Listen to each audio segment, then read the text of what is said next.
प्रिय भैया बहनों, आज हम सभी कक्षा 10 में इतिहास विषय के अंतर्गत पाठ 1 की चर्चा करेंगे, जिसका नाम है भारत में राष्ट्रवाद का उदय। राष्ट्रवाद का उदय किस प्रकार से यूरोप में हुआ और क्यों हुआ, इसकी परिस्थितियां क्या थीं, इसके बारे में हम सभी चर्चा करेंगे। सबसे पहले हम आते हैं राष्ट्रवाद। राष्ट्रवाद क्या होता है? इस चैप्टर में जो ऐसे बिंदु आने वाले हैं जो कठिन हैं, उनको हम पहले ही समझ लेंगे। जैसे पहला है राष्ट्रवाद। राष्ट्रवाद क्या होता है? राष्ट्र के प्रति निष्ठा और उसकी प्रगति और उसके प्रति सभी नियम आदर्शों को बनाए रखना, यही राष्ट्रवाद कहलाता है। और जो व्यक्ति इस तत्व को समाहित करता है अपने भीतर, वह राष्ट्रवादी व्यक्ति कहलाता है। राष्ट्रवाद की परिभाषा या राष्ट्र के विषय में जो अर्नेस्ट महोदय हैं, अर्नेस्ट रेनर ने, वो कहते हैं कि समान भाषा, नस्ल, धर्म से बने क्षेत्र को राष्ट्र कहते हैं। यानी कि इस प्रकार से यदि मान लीजिए भारत में हिंदी बोली जा रही है, तो ये क्या हुआ?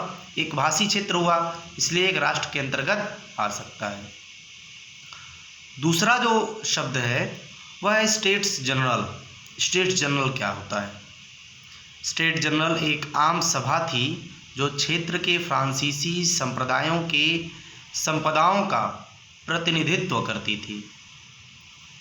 क्या करती थी? उसका प्रतिनिधित्व करती थी। यानी स्टेट जनरल एक आम सभा थी। एक सभा को हम स्टेट जनरल कहते हैं, जो काम क्या करती थी?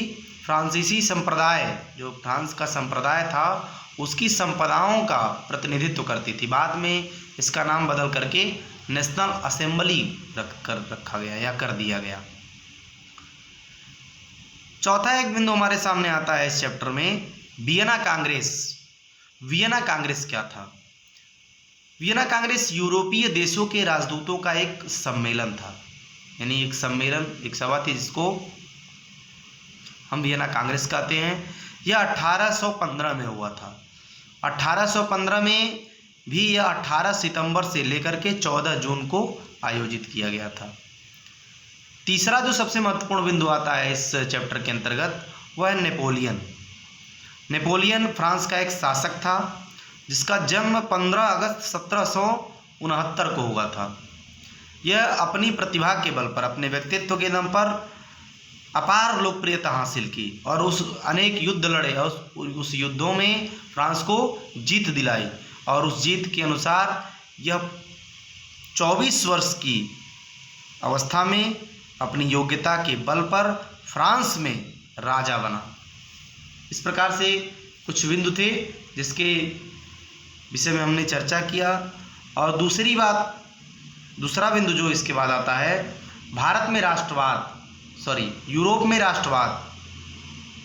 यूरोप में राष्ट्रवाद के उदय के क्या कारण थे? तो जब हम यूरोप में राष्ट्रवाद के उदय के कारणों को जानने की कोशिश करते हैं, तो उसमें पहला बिंदु जो आता है वह नए मध्यम वर्ग का उदय। दूसरा जो बिंदु आता है, क्रांतिकारियों का उदय।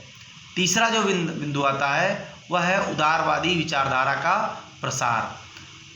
और जो अंतिम बिंदु है इसके बाद, वह रूढ़िवाद की नई भावना और वियना की संधि। इस सभी के बारे में हम सभी अगले वीडियो में चर्चा करेंगे।